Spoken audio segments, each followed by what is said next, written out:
خبر راولپنڈی سے ہے، جہاں صدر روڈ پر پلازا کی بیسمنٹ میں آتشزدگی کا واقعہ ہے۔ ریسکیو فائر فائٹرز کا عملہ 13 گھنٹے سے آگ بجھانے میں مصروف ہے۔ اس وقت تازہ ترین صورتحال کیا ہے جان لیتے ہیں بابر ملک سے۔ بابر بتائیے۔ جی ہاں، یہ سٹی صدر روڈ پر شنگائی پلازا کی بیسمنٹ پہ آگ لگی تھی۔ یہ موٹر جو واٹر پمپس اور دیگر آلات پر مبنی موٹروں کا اور دیگر آلات کا بہت بڑا ذخیرہ تھا، جس میں آگ لگی اور آگ تیزی سے پھیلنے لگی۔ ریسکیو 1122 کی ٹیم میں تقریباً 13 گھنٹے سے زائد ہو چکا ہے آگ پر قابو پانے کی کوشش کر رہی ہیں۔ وجہ یہ بتائی جا رہی ہے کہ آگ اور دھوئیں کی وجہ سے مشکلات درپیش ہیں۔ ریسکیو 1122 کی فائر فائٹرز ٹیمیں یہاں پہ آگ بجھانے کی کوششوں میں مسلسل مصروف ہیں، اور سٹی صدر روڈ جو پلازا کی طرف آنے والی ٹریفک کو ڈائیورٹ کیا گیا ہے تاکہ امدادی کارروائیوں اور آگ بجھانے کی کوششوں کو تیز کیا جا سکے۔ دھوئیں کی وجہ سے امدادی کارروائیوں میں مشکلات ہے۔ اس پلازا میں ایگزٹ اور انٹری کے جو راستے تھے ایمرجنسی وہ بھی نہیں ہے، اور دھوئیں کی وجہ سے جو آگ پر قابو پانے کا آپریشن ہے وہ بری طرح متاثر ہوگا۔ تاہم پمپنگ مشین اور ایگزاسٹ بڑے لگا کر دھواں باہر نکالنے کی کوشش کی جا رہی ہے۔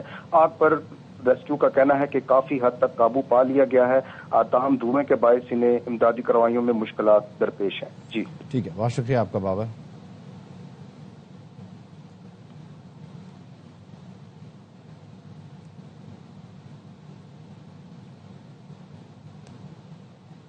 واپس آئیں گے بریک کے بعد۔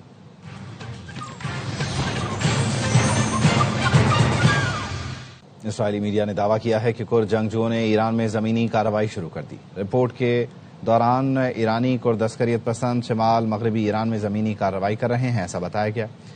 ایرانی سیکورٹی حکام نے ایران میں کرد جنگجوؤں کے داخلے کی تردید کی۔ ایرانی سرکاری میڈیا کے مطابق ایرانی وزیر خارجہ نے عراقی کرد رہنما برزانی سے ٹیلی فونک رابطہ کیا ہے۔ دونوں رہنماؤں نے موجودہ صورتحال میں کسی تیسرے فریق کو فائدہ نہ اٹھانے پر اتفاق کیا۔ کرد رہنما نے کہا کردستان ریجن تنازعات کا حصہ نہیں بنے گا۔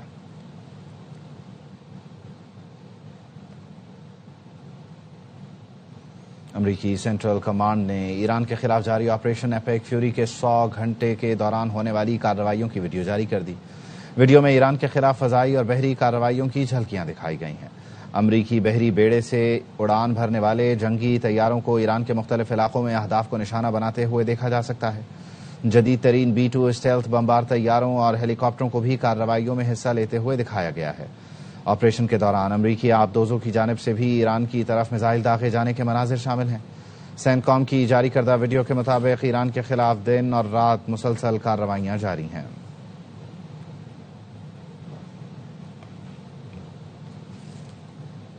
ایران کی قیادت تیزی سے ختم ہو رہی ہے۔ ایران کے خلاف جنگ میں ہم بہترین جا رہے ہیں۔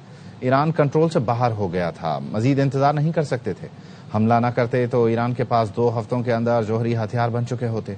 امریکی صدر ڈونلڈ ٹرمپ کا واشنگٹن میں گول میز کانفرنس سے خطاب، کہا اوباما نے ایران کے ساتھ بدترین ڈیل کی تھی، ایران کو جوہری معاملے پر کافی پیچھے دھکیل دیا۔ ایرانی میزائل لانچرز تباہ کر دیے، ایران اپنے پڑوسیوں کو بھی نشانہ بنا رہا ہے۔ And if we didn't terminate the worst deal, one of the worst deals ever made, the Obama nuclear deal, I call it the Obama nuclear deal, where he gave everything to Iran, including a nuclear weapon. It was a road to a nuclear weapon. Bad things would have happened 4 years ago because they would have had a weapon 4 years ago if I didn't terminate that deal. I can say, and you see it as well as I do, you see the tremendous progress that's being made. Their missiles are being wiped out rapidly. Their launchers are being wiped out. They're attacking their neighbors. They're attacking their, in some cases, allies, or not so long ago allies. And, you know, it's really a nation that was out of control, and they would have used it on us if we let them, if we waited any longer. A big factor was Soleimani, the killing of Soleimani in my first term. And maybe the biggest factor was the rebuilding of the military in my first term. And then the B-2s hit the... and I use the word obliterate because it was a complete obliteration of their nuclear potential, and that set them back very, very seriously. If we didn't hit within 2 weeks, they would have had a nuclear weapon. امریکہ میں شہریوں کی اکثریت نے ایران پر حملوں کی مخالفت کر دی۔ Writers, CNN اور IPSOS ریسرچ ایجنسی کے امریکی شہروں میں survey. Writers research agency survey کے مطابق 45% امریکیوں نے ایران پر حملے کی مخالفت کی۔ صرف 1/4 امریکیوں نے امریکہ اسرائیل حملوں کی حمایت کی۔ 1200 سے زائد امریکی شہریوں سے ایران پر حملوں سے متعلق رائے لی گئی۔ CNN کے سروے میں تقریباً 60% امریکیوں نے ایران پر حملوں کو مسترد کیا۔ ٹرمپ کے پاس واضح حکمت عملی نہیں، تقریباً 60% امریکیوں کی سروے میں یہ رائے ہے۔ 39% امریکی شہریوں نے کہا فوجی اقدام سے پہلے سفارتی کوششیں ناکافی تھیں۔ امریکی میڈیا کے مطابق ڈیموکریٹس اور آزاد ووٹرز کی بڑی اکثریت حملوں کے خلاف نکلی۔ 82% ڈیموکریٹس اور 68% آزاد امیدواروں کی مخالفت سامنے آئی۔ سروے رپورٹ کے مطابق 23% ریپبلکن ووٹرز نے ایران پر حملوں کو ناپسند کیا۔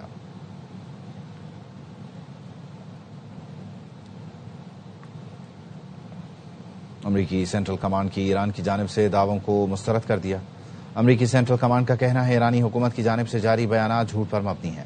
لڑاکا طیارے گرانے اور 100 امریکی فوجیوں کی ہلاکت کے دعوے غلط ہیں۔ امریکی فوج کے انخلا، امریکی بیڑے اور طیارے تباہ کرنے کے دعوے جھوٹ ہیں۔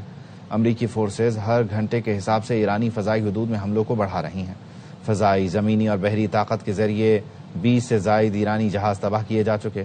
گزشتہ 4 دنوں میں ایرانی ڈرون لانچرز میں 73% کمی ہوئی۔ ایران کی جانب سے بیلسٹک میزائل لانچ میں 86% کمی ریکارڈ کی گئی۔ امریکی فوج کی طاقت اور آپریشنل صلاحیت کا کوئی مقابلہ نہیں۔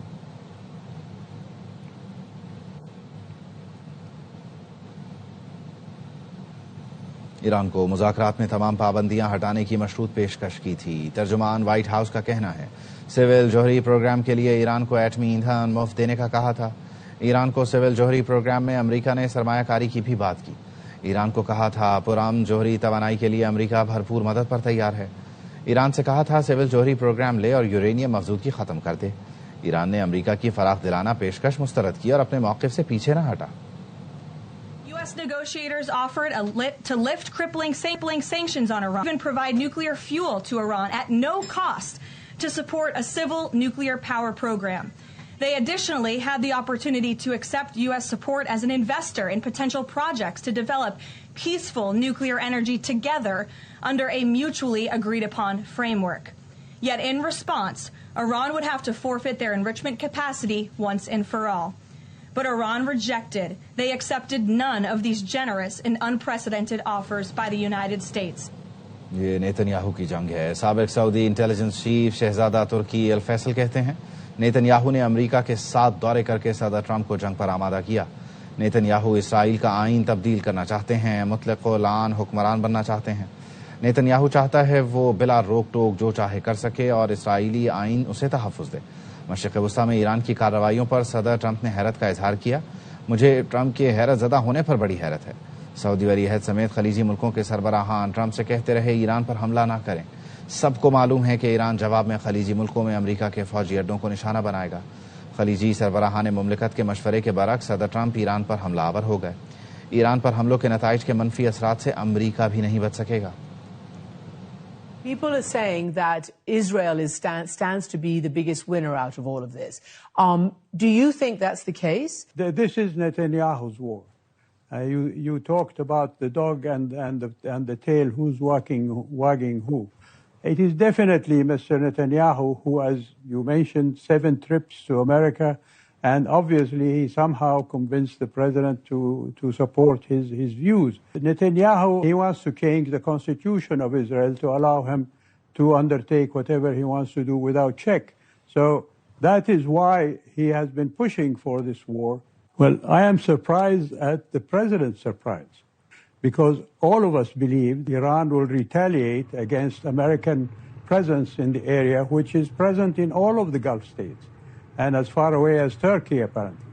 So if he was surprised, I don't think Saudi or other Gulf leaders were surprised. They've been warning the Americans not to undertake military action and suffer the consequence. Iran کے خلاف غیر ضروری جنگ لڑی جا رہی ہے۔ برطانوی انٹیلیجنس ایجنسی MI6 کے سابق سربراہ جان سوئس کہتے ہیں ایران کی جانب سے پیشگی حملے کا کوئی خطرہ تھا ہی نہیں۔ ایران میں اگر بہت بہتر صورتحال بھی ہوئی تو وہ وینزویلا جیسی ہوگی، کہیں زیادہ خطرناک صورتحال پیدا ہونے کا بھی خدشہ ہے۔ I think this conflict has already expanded beyond what most people expected. I think the scale of the Iranian response has been greater than many anticipated. They said it loud and clear, and they warned the countries up and down the Gulf that if you get involved in this, we're going to hit you. The experience of the last 25 years, whether it's on our side in Iraq and Afghanistan and Libya, or whether it's on other countries' side like Russia's experience in Ukraine, is once you start a conflict like this, you may think it's only going to last 4 or 5 days or 4 or 5 weeks, but it has a habit of the reverberations spreading much more widely. And there's a real risk in this case of that happening. واپس آئیں گے break کے بعد. پاکستان کے خلاف افغان سرزمین سے دہشت گردی ناقابل قبول ہے. امن اسی صورت ممکن ہے جب افغان طالبان دہشت گرد تنظیموں کی حمایت ترک کریں. پاک فوج کے سربراہ فیلڈ مارشل سید عاصم منیر کا پیغام. جنوبی وزیرستان کے علاقے وانا کا دورہ کیا. افسروں اور جوانوں کی پیشہ ورانہ مہارت اور بلند حوصلے کو سراہا. فیلڈ مارشل کو آپریشن غضب للحق پر بریفنگ بھی دی گئی. افغان طالبان رجیم دہشت گردی اور دہشت گرد تنظیموں کی حمایت ترک کرے. فیلڈ مارشل سید عاصم منیر کا افغان قیادت کو 2 ٹوک پیغام. Chief of defence forces Syed Asim Munir نے جنوبی وزیرستان میں وانا کا دورہ کیا. سپہ سالار نے یادگار شہداء پر حاضری دی، پھول رکھے اور فاتحہ پڑھی. فیلڈ مارشل سید عاصم منیر کا کہنا تھا شہیدوں کی قربانیاں پاکستان کی سلامتی اور استحکام کی بنیاد ہیں. فتنہ خوارج اور فتنہ ہندوستان کی جانب سے پاکستان کے خلاف دہشت گردی کی کارروائیوں کے لیے افغان سرزمین کا استعمال ناقابل قبول ہے. فیلڈ مارشل نے کہا کہ سرحد پار سے پیدا ہونے والے خطرات سے نمٹنے کے لیے تمام ضروری اقدامات کیے جائیں گے. انہوں نے واضح کیا پاکستان اور افغانستان کے درمیان امن اسی صورت میں قائم ہو سکتا ہے جب افغان طالبان دہشت گرد تنظیموں کی حمایت بند کر دیں. سپہ سالار نے افغانستان کے ساتھ جھڑپوں کے دوران اگلے مورچوں پر تعینات افسروں اور جوانوں کی مہارت اور بلند حوصلے کو سراہا. فیلڈ مارشل نے پاک افغان سرحد پر تعینات فارمیشنز کی جنگی تیاریوں پر مکمل اعتماد کا اظہار کیا. آرمی چیف کو آپریشن غضب للحق، سیکیورٹی صورتحال اور انٹیلیجنس بیسڈ آپریشنز پر بریفنگ بھی دی گئی. بانی پی ٹی آئی ڈیل بھی اور ڈھیل بھی چاہتے ہیں لیکن اسٹیبلشمنٹ کے ساتھ. یہ واضح ہے اسٹیبلشمنٹ بانی پی ٹی آئی کے ساتھ کوئی بات یا معاملہ نہیں چاہتی. وزیر اعظم کے مشیر رانا ثناء اللہ کی پروگرام خبر میں گفتگو. کہا یہ 9 مئی یا 26 نومبر دوبارہ کرنا چاہیں گے تو قانون کے مطابق ہی ڈیل کیا جائے گا. یہ کہنا کہ عمران خان صاحب ڈیل نہیں کرنا چاہتے، نہیں، وہ ڈیل بھی کرنا چاہتے ہیں، وہ ڈیل بھی چاہتے ہیں، لیکن کس کے ساتھ؟ اسٹیبلشمنٹ کے ساتھ. اور اسٹیبلشمنٹ جو ہے وہ نہ ان سے بات کرنا چاہتی ہے نہ ان سے ساتھ کوئی معاملہ کرنا چاہتی ہے. جہاں تک پولیٹیکل پارٹیز کا تعلق ہے، ہماری بار بار کی آفرز یا کوششوں کا تعلق ہے تو اس میں ان کا ہمیشہ انکار ہی ہے. اور اس انکار کو وہ دوسری طرف انٹرپریٹ کرتے ہیں کہ جی وہ انکاری ہیں کسی قسم کی ڈیل کرنے سے. نہیں، انکاری وہ صرف پولیٹیکل پروسیس کا حصہ بنا. مطلب ہے جو اس وقت حالات چل رہے ہیں گورنمنٹ کے اور پی ٹی آئی کے، یہ بس جوں کے توں چلیں گے. آپ فیملیز کو بھی نہیں ملنے دیں گے، آپ علاج بھی اپنی مرضی سے کروائیں گے، کوئی لچک کہیں آپ نہیں دکھائیں گے. ان کا یہ رویہ جو ہے وہ اسی روادار ہے. اور جب وہ کبھی 9 مئی کریں گے، 8 فروری کا پہیا جام کریں گے، فورس کی تیاری کے پیغامات اور میسج دیں گے، تو پھر تو ان اکارڈنس ود لا ہی ان کو ڈیل کیا جائے گا.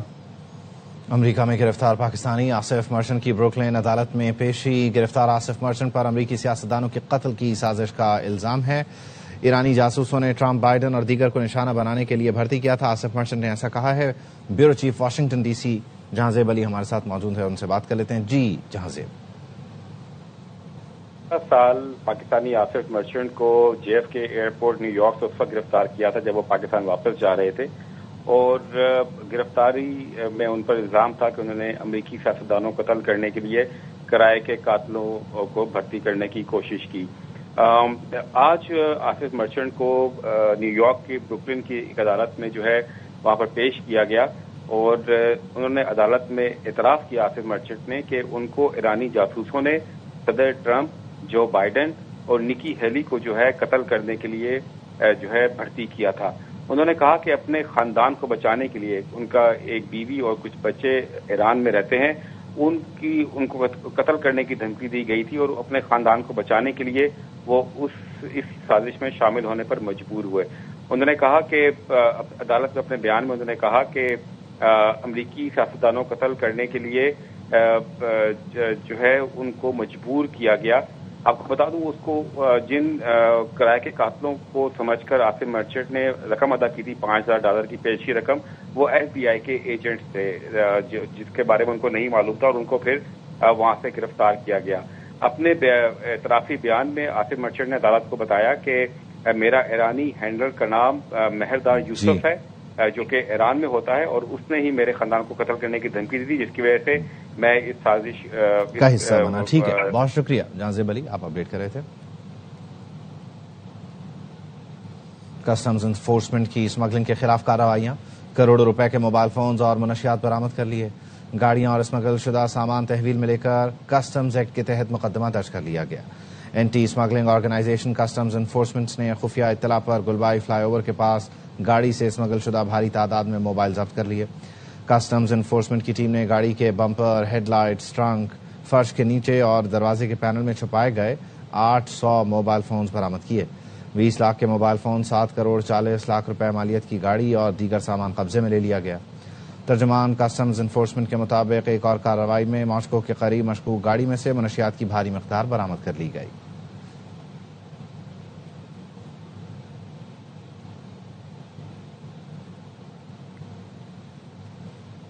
محکمہ اسپیشلائزڈ ہیلتھ کیئر پنجاب کا کرپشن اور رشوت خوری کے خلاف ایکشن, تفصیل کیا ہے حسن حفیظ سے جان لیتے ہیں. حسن بتائیے. اسپیشلائزڈ ہیلتھ کیئر پنجاب کا کرپشن اور رشوت خوری کی سمیت بڑا ایکشن ہے, اور محکمہ صحت پنجاب نے رشوت خوری اور کرپشن کرنے پر ریسیپشنسٹ علی مرتضیٰ کو ملازمت سے فارغ کر دیا, برطرف کر دیا ہے. ملازمت علی مرتضیٰ گورنمنٹ ٹیچنگ اسپتال شادرہ میں تعینات تھا. محکمہ صحت نے کرپشن ثابت ہونے پر اور علی مرتضیٰ جو ہے وہ 4 نرسوں سے تبادلوں اور چھٹیوں کے معاملات میں مبینہ رشوت لے کر سابق سیکشن آفیسر عبدالجبار تک پہنچاتا تھا. محکمہ صحت پنجاب نے تحقیقات کر کے فیصلہ سنا دیا اور اس کو پیڈا ایکٹ کے تحت کارروائی کا آغاز کر دیا ہے. تحقیقات کے دوران بینک اکاؤنٹس میں مشکوک مالی لین دین کے شواہد سامنے آئے ہیں. ریکارڈ کے مطابق مختلف ملازمین سے رقم وصول کرنے کے متعدد ثبوت سامنے آئے ہیں. ملزم نے مبینہ طور پر رقوم اکٹھی کر کے سابق سیکشن آفیسر کو دی.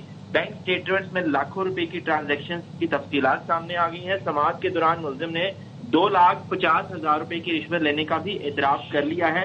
تحقیقات میں سابق سیکشن آفیسر عبدالجبار کے کردار کے شواہد بھی سامنے آئے ہیں, اور محکمہ صحت نے معاملہ اینٹی کرپشن اسٹیبلشمنٹ کو بھیجنے کا فیصلہ کر لیا ہے, جبکہ FIR کے اندراج اور مزید قانونی کارروائی کی ہدایت بھی جاری کر دی ہے. جی بہت شکریہ آپ کا.